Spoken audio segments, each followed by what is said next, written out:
يوما طامحا يلقى هماما كل من يأتيك يوما طامحا يلقى هماما يا للوطن يا للوطن يا للوطن حب الوطن من الهبل ولا تكون من الهرمان اذهبوا أهل الوطن يا للوطن يا للوطن يا للوطن حب الوطن من الهبل ولا تكون من الهرمان اذهبوا أهل الوطن إندونيسيا بلادي أنت عنوان المقامات كل من يأتيك يوما طامحا يلقى هماما كل من يأتيك يوما طامحا يلقى هماما pusaka hati tanah airku cintaku dalam imanku jangan halangkan nasibmu bangkitlah hai bangsaku pusaka hati wahai tanah airku cintaku dalam imanku jangan halangkan nasibmu bangkitlah hai bangsaku Indonesia negeriku engkau menjimat martabatku siapa datang mengancammu kan binasa di bawah durimu siapa datang mengancammu kan binasa di bawah durimu. Alhamdulillahirabbil alamin wassalatu wassalamu ala asyrafil anbiya'i wal mursalin sayyidina wa maulana Muhammadin wa ala alihi wa sahbihi ajma'in amma ba'du hadratal muhtaramin para alim ulama wabil khusus Romo Kiai Haji Muhammad Masrullah LCMA PWNU Jawa Timur Sugeng Rawuh Yai, yang saya hormati Bapak Wali Kota Dumai, yang terhormat Bapak Kakan Kemenak Kota Dumai, Bapak Kapolres Dumai yang diwakili Kasat Bimas, yang saya hormati Bapak Camat, Bapak Kapolsek, Bapak Dan Ramil, Bapak KUASE Kota Dumai, Bapak Lurah, tokoh masyarakat Cedi Pandai yang hadir pada malam hari ini, Bapak Ibu jamaah hadirin hadirat yang dirahmati oleh Allah.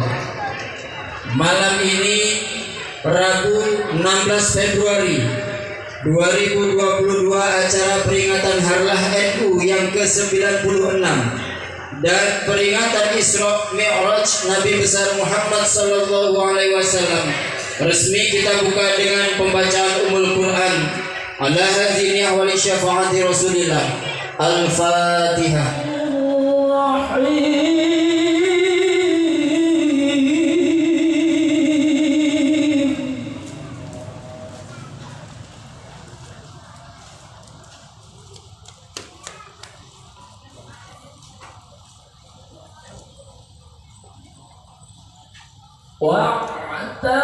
واعتصموا بحبل الله جميعا ولا تفرقوا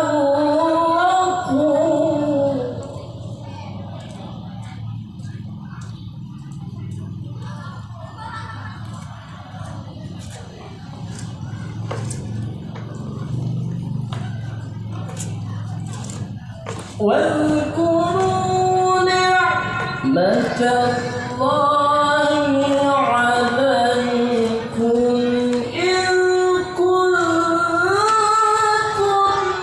أعداء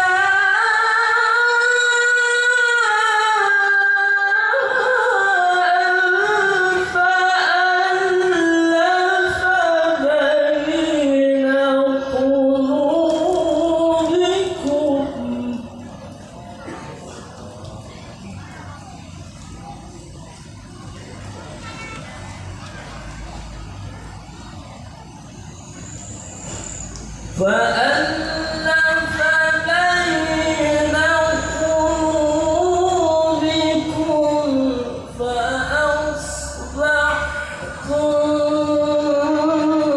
بنعمته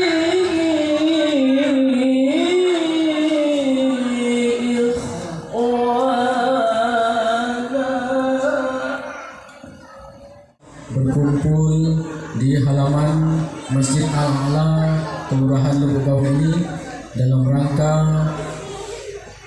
peringatan Isra dan Mi'raj Nabi besar Muhammad sallallahu alaihi wasallam dan peringatan hari lahir Nahdlatul Ulama ke-96 Masehi dan ke-99 Hijriah. Salawat dan salam tidak lupa pula kita ucapkan buat roh junjungan alam Nabi besar Muhammad sallallahu alaihi wasallam. Allahumma sholli ala sayyidina Muhammad wa ala ali sayyidina Muhammad. Romo Kiai dipersilakan. Tapi kemudian sholat 2 rakaat kembali, yang kedua adalah di Madian, yang ketiga di Baitul Laham, dan perjalanan-perjalanan berikutnya nanti ditampakkan perjalanan-perjalanan spiritual yang mungkin tidak ada duanya dalam sejarah manusia manapun. Jadi ini melihatnya, kalau panjenengan semua, kalau encik-encik puan-puan mau melihat peristiwa Isra Mi'raj, menerima bukan logika akal sehat manusia, tapi menerimanya adalah dengan iman dan takwa. Akal tidak akan mampu membacanya karena ilmu pengetahuan hari ini belum bisa menyingkap tabir tentang kemajuan, kehebatan, mukjizat Nabi dan kehebatan Allah Subhanahu wa taala. Beberapa saat yang lalu di Cambridge itu Bengkalis belok kanan,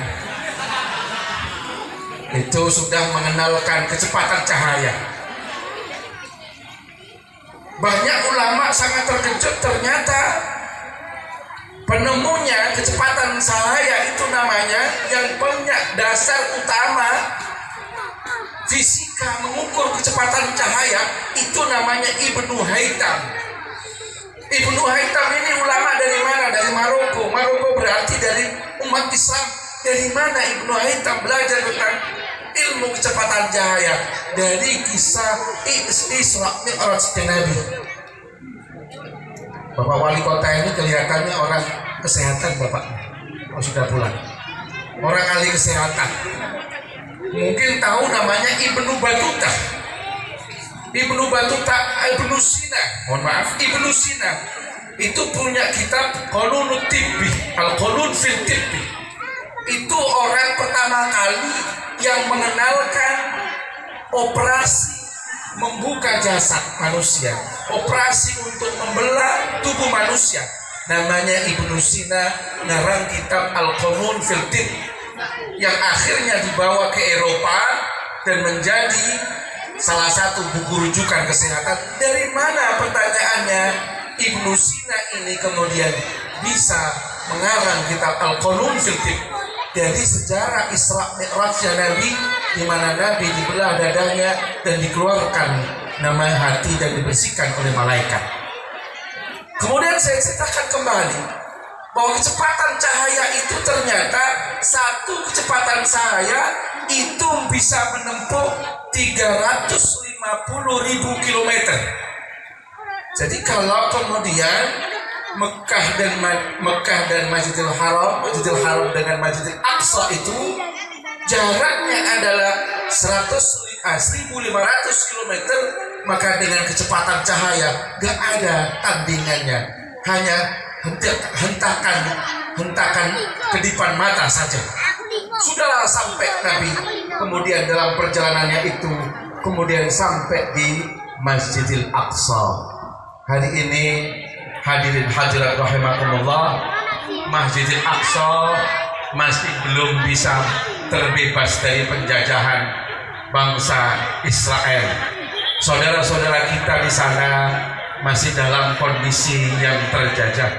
Kita doakan saudara-saudara kita di Palestina itu bisa segera mungkin terbebas dan merdeka negaranya. Allahumma amin. Jadi mereka juga adalah saudara kita yang perlu kita pikirkan. Jadi di antara hikmah daripada peristiwa Isra dan Mi'raj itu kita kembali kepada kondisi Masjidil Aqsa hari ini. Masjidil Aqsa, ketika Nabi sudah sampai Masjidil Aqsa, Nabi menambahkan yang namanya buruknya. Kemudian Nabi sholat bersama para Nabi dari mulai Nabi paling awal sampai Nabi paling akhir, yaitu Nabi Muhammad itu sendiri. Dan saat itulah kemudian Nabi Muhammad didaulat untuk menjadi imam sholat. Setelah Nabi memimpin sholat, Nabi kemudian diberikan pilihan untuk minum. Nabi kemudian dihidangkan di depannya, satu adalah susu, yang kedua adalah khamr.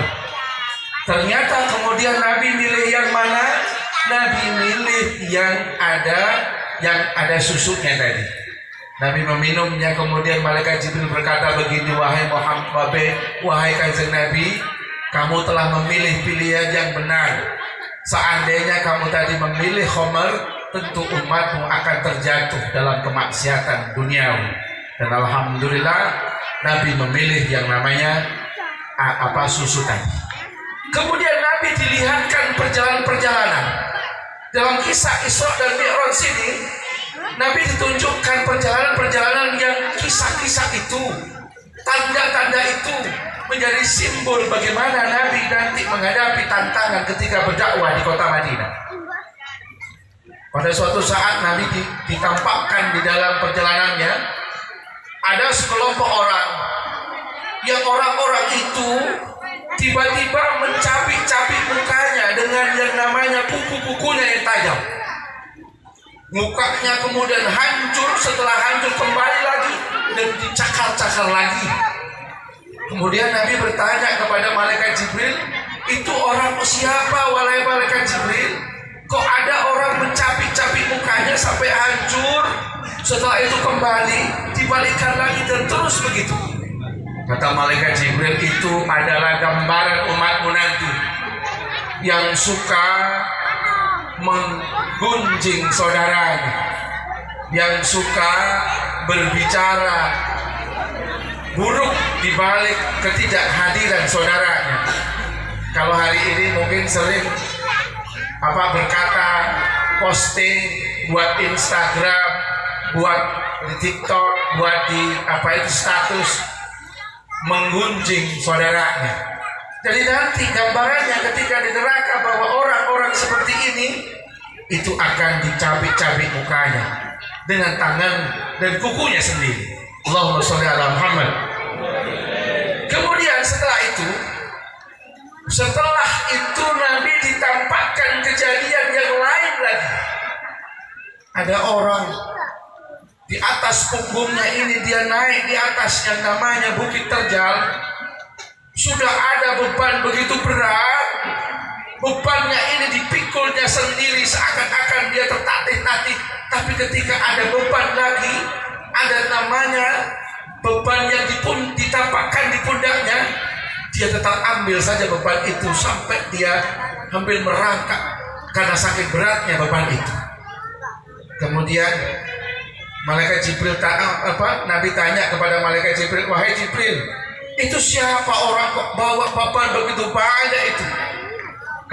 Kata Jibril, itu umatmu kanjeng Nabi.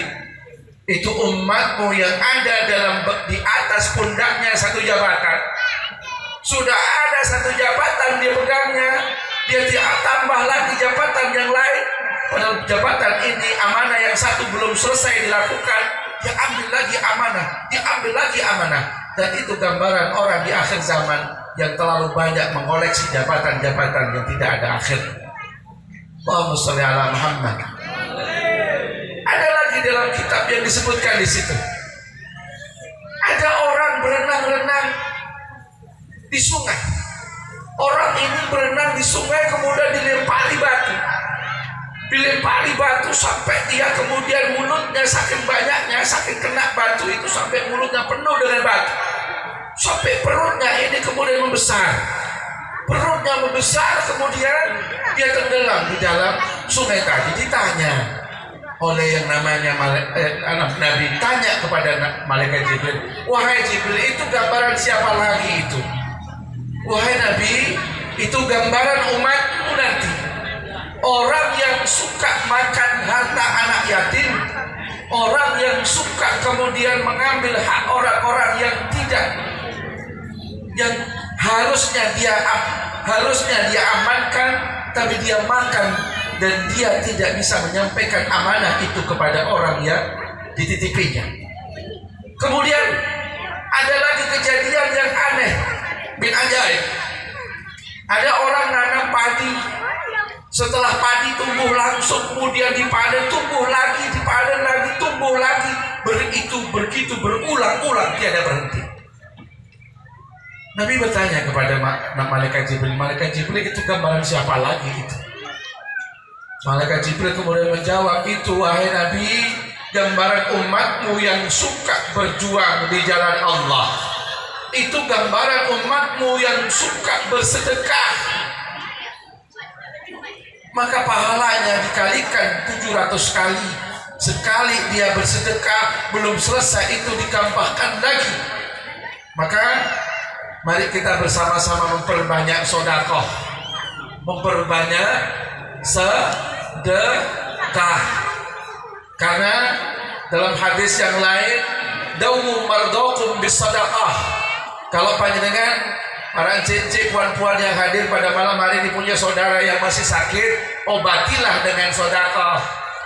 Kalau punya yang namanya kesulitan dalam kehidupan, selesaikan masalahnya dengan sedekah. Kalau mau nanti di akhirat mendapatkan perlindungan di hari akhir, karena la jalla illa dillu, maka nanti perbanyaklah untuk bersedekah. Karena dalam gambaran kisah Isra Mi'raj digambarkan oleh Nabi, di akhirat kelak orang seperti menanam padi itu ditanam langsung, kemudian panen diketam, kemudian tumbuh lagi, dan begitu terus menerus. Itu gambaran dari yang namanya orang yang berjuang menafkahkan hartanya, menafkahkan kelebihan hartanya di jalan Allah. Allahumma sholli ala Muhammad. Hadirin hadirat rahimakumullah. Perjalanan ini tidak saja perjalanan dengan hanya ruh. Perjalanan ini adalah perjalanan jasad dan roh. Perlu diketahui bahwa perjalanan ini itu memakai makna bi'abdihi. Subhanalladzi asra bi'abdihi. Maha suci Tuhan yang telah memperjalankan hambanya. Kalau kita berbicara hamba, maka perjalanannya, tafsirnya adalah bahwa perjalanan ini dengan jasad dan rohnya. Dan ini yang masyhur di kalangan ulama Ahlus Sunnah wal Jamaah, bahwa Nabi tidak saja kemudian pergi dengan rohnya, tapi dengan jasadnya sekalian. Makna yang kedua, bi'abdihi. Kenapa tidak bi rasulihi? Kenapa tidak bi nabiyihi? Tetapi justru Allah memakai makna lafaz bi'abdihi. Kita harus tahu bahwa ternyata di hadapan Allah, di hadapan pencipta seluruh alam semesta ini, jabatan yang paling tinggi adalah hamba. Bukan pejabat, bukan nabi, tapi hamba. Berarti kalau begitu Allah sudah menganggap Nabi sebagai hambanya. Berarti Allah sudah menganggap Nabi sebagai orang yang paling dekat dengan dirinya. Berarti Nabi sudah dianggap oleh Allah, sudah lolos dari ujian-ujian kehidupan, sehingga Nabi berhak mendapatkan predikat hamba. Maka dari itu, mari kita bersama-sama mengejar status kehambaan itu. Dengan cara apa? Dengan cara beribadah, dengan memperbanyak sholawat, dengan memperbanyak sedekah, dengan memperbanyak mengerjakan puasa-puasa sunnah, dengan berzikir, dengan membaca Al-Quran, sehingga predikat hamba itu bisa kita dapatkan. Kan orang Bumen mengatakan, kami kan juga hamba. Itu kan pengakuan, itu kan omongan kita, tapi belum dari Allah. Maka lihat di dalam ayat ini, subhanalladzi asra bi'abdihi, dan Nabi menanggalkan semua kedudukan yang istimewa. Dia memilih menjadi hamba dan dipilih oleh Allah sebagai hambanya yang tercinta. Ketika dipanggil oleh Allah, kenapa dipanggil oleh Allah? Allah menghibur Nabi tujuannya. Kenapa dihibur? Karena tadi Nabi mengalami cobaan yang luar biasa yang tiada henti. Setelah ditinggal mati 2 orang pendukung setianya ketika dalam dakwah, namanya Siti Khadijah dan Abu Talib, Nabi kemudian dihibur oleh Allah, diperjalankan untuk melihat kehebatan ciptaan Allah tentang tanda-tanda kehidupan, baik dalam kehidupan dunia dan kehidupan akhirat kelak. Nabi kemudian setelah itu dipanggil oleh Allah Mi'raj, naik dari yang namanya langit dunia menuju Sidratul Muntaha. Dan ini gambaran bahwa Nabi itu manusia yang luar biasa, yang tiada tandingnya. Masuk langit 1, ketemu dengan Nabi Adam alaihissalam. Di situ Nabi bertemu dengan datuknya, makhluk paling utama, bertemu dengan bapak asal usulnya, itu bapak jasmaniahnya. Ya, kalau ditanya bapak jasmania manusia siapa? Nabi Adam. Tapi bapak rohania itulah ada Nabi Muhammad itu sendiri. Karena itulah Allah mengatakan laulaka Muhammad ma khalaqtul aflak. Wahai Nabi, seandainya tanpamu, tanpa ada cipta, tanpa ada karena kealasanmu, tentu tidak aku ciptakan dunia, alam semesta dan seisinya. Maka dengan keterangan hadis qudsi ini, kita bisa tahu bahwa alasan Allah menciptakan dunia dan seisinya, surga, neraka, langit, bumi, malaikat, manusia, hewan dan lain sebagainya, karena memang alasan utamanya karena Allah menciptakan Nabi Muhammad SAW. Semoga kita menjadi umatnya dan semoga kita diakui dan nanti mendapatkan syafaat dari syafaat beliau Nabi Muhammad SAW. Langit pertama bertemu dengan Nabi Adam alaihissalam. Di langit kedua dia bertemu dengan Nabi yang lain. Dia mengatakan bertemu dengan Nabi Isa alaihissalam, bertemu dengan Nabi Yahya alaihissalam. Bertemu Nabi, tahu kondisinya, gambarannya, fisiknya, sehingga dikatakan Nabi Isa alaihissalam itu rambutnya ikal, bergelombang, wajahnya kemerah-merahan. Kenapa bisa begitu? Karena Nabi nanti akan diuji ketika pulang, nanti hijrah dari Mekah ke Madinah, banyak ditanya oleh orang Yahudi dan orang Nasrani tentang kejadian-kejadian masa lalu dan kisah-kisah nabi-nabi terdahulu. Jadi tujuan Nabi diperjalankan dari Masjidil Haram ke Masjidil Aqsa, kemudian Mi'raj. Itu tujuannya diantaranya adalah memberikan pandangan dan pengetahuan kepada Nabi. Karena Nabi tidak hanya diuji secara fisik, diuji secara mental, tapi juga diuji secara intelektual. Nabi bertemu dengan Bani Israel, Nabi bertemu dengan nabi-nabi dari Bani Israel, bertemu Nabi Isa. Nanti di langit selanjutnya bertemu dengan yang namanya Nabi Harun, bertemu dengan di langit kelima, bertemu dengan Nabi Musa alaihissalam. Ketika bertemu dengan Nabi Musa ada kejadian. Nabi Musa kemudian menyambutnya dengan tangan terbuka. Nabi Musa kemudian menangis jadi-jadinya, bukan karena sedih, bukan karena kemudian merasa kecil hati, tidak, tapi dia merasa bahwa Nabi Muhammad ini adalah makhluk yang paling mulia, dan sebab kemuliaan Nabi, umatnya juga terangkat kemuliaannya. Nabi Musa umatnya banyak, tetapi tidak sehebat umatnya Nabi. Umat Nabi Musa mungkin umatnya panjang-panjang, tetapi tidak sehebat karunia yang diberikan kepada umat Nabi Muhammad SAW. Contohnya begini, umat Nabi Musa itu kalau taubat harus membunuh dirinya dulu, baru diterima oleh Allah. Tetapi umat Nabi Muhammad itu dimanapun taubat, mau melaksanakan kebaikan, meninggalkan masa lalu, diterima taubatnya. Umat terdahulu tidak. Nabi Adam taubatnya diterima ketika beliau berada di Arafah. Setelah berjalan berhari-hari, bertahun-tahun, baru terima taubatnya di Arafah. Tapi umat Nabi dimanapun yang namanya dia taubat, diterima taubatnya saat itu.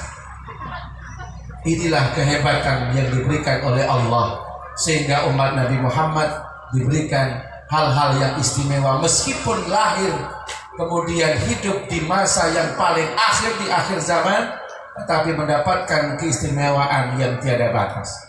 Umat terdahulu itu kalau kemudian melakukan kemaksiatan, seperti umatnya Nabi Lut alaihissalam, umatnya Nabi Nuh alaihissalam, langsung diazab. Umat Nabi Nuh diazab dengan turun hujan tidak berhenti-henti, sehingga Nabi Nuh membuat perahu besar. Umat Nabi Lut dihantam oleh hujan meteor dan hujan api, sehingga gunung meletus begitu karena melakukan perbuatan melawan perintah Allah. Tetapi umat Nabi Muhammad tidak langsung kemudian diazab, tapi diberikan kesempatan untuk bertaubat. Itu hebatnya umat Nabi. Sehingga ketika Nabi bertemu dengan Nabi Musa kemudian menangis, "Wahai Nabi, engkau adalah makhluk yang paling mulia, Nabi, pemimpin para nabi, Nabi akhir zaman. Umatmu itu ternyata lebih banyak dan lebih hebat ibadahnya. Meskipun umatku kuat-kuat, meskipun umatku umurnya panjang-panjang, tetapi umatmu itu adalah umat yang paling istimewa." Itu cerita bagaimana Nabi Musa bahasanya iri kemudian bukan karena kecil hati atau merasa kemudian sakit hati, tidak, tetapi merasa bahwa umatnya kalah dibandingkan dengan umat Nabi Muhammad SAW. Di langit ketujuh Nabi bertemu dengan Nabi Ibrahim alaihissalam. Disitulah Nabi kemudian melihat Nabi Ibrahim كل من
يوما طامحا يلقى هماما من يأتيك يوما طامحا يلقى هماما يا للوطن يا للوطن يا للوطن حب الوطن من الهبل ولا تكون من الهرمان اذهبوا أهل الوطن يا للوطن يا للوطن يا للوطن حب الوطن من الهبل ولا تكون من الهرمان اذهبوا أهل الوطن إندونيسيا بلادي أنت عنوان المقامات كل من يأتيك يوما طامحا يلقى هماما كل من يأتيك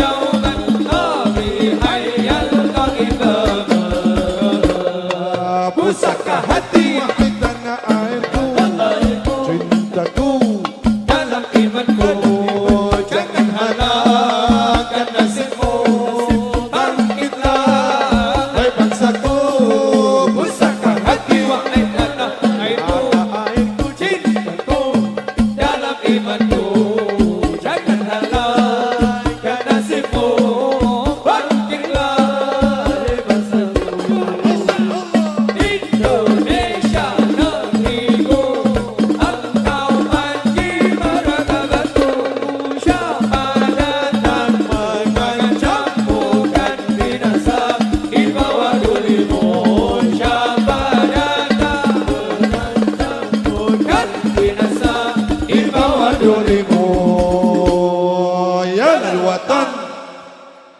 يا للوطن حب الوطن ولا تكون من الحرمان إن حدو على الوطن يا للوطن يا للوطن يا للوطن حب الوطن من الإيمان ولا تكون من الحرمان انهضوا على الوطن